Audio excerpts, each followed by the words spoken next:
what I have here is my National Frame Jig. Now, I make frames with a single cut. There's no shoulder here on the National that I make, but there will be a shoulder here. You tear out the little bit of wood there, and you put the frame in. Sorry, the wax foundation in. In my case, mine are all homemade, so I don't do that. So it's a single cut across a piece of wood, 17 inches long. Yeah, I'm saying imperial and not metric because this frame was made in imperial, not metric. Now, that piece of wood would go just there when the foundation's in, and that one goes across there when the foundation's in place. So let me show you how I construct it now. So now I've put the foundation in. You can see that it is pushed against the back of the jig. Jig sits in the vise. I'll pull the jig out and show you in a minute or two. Right, now I'm going to put the top bar in. Bottom bar, sorry. It would be bottom bar, wouldn't it? Top. Anyway, I can't do this one-handed, so I'm going to pause the video. Right, I've put the bottom bar in, second bottom bar in. Now I'm going to put the shoulder bar in. And it pushes against the jig.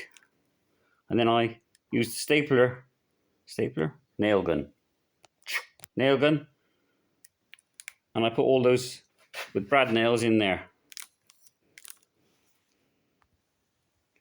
So now I've put a brad nail in each of those and 3 along here. Take that out and the job's finished. So, onto my jig. What is the jig made of? Well, the jig is made of scrap wood starters, and I've been using it for about 30 years. Right, piece of wood overhangs a bit. Is it Formica or whatever they call that stuff nowadays? A shoulder pushes on the back end, and it just sits in my vise like that. And on to the next one.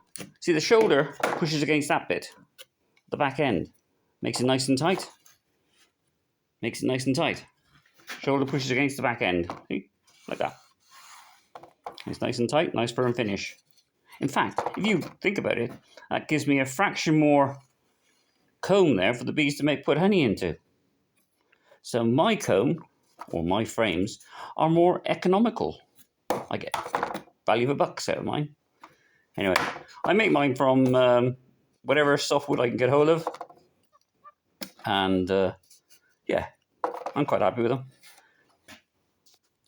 Thank you for watching. I hope my jig gesture and the way I make my frames is something you might want to try yourself. So it's back to the studio. Thank you for watching.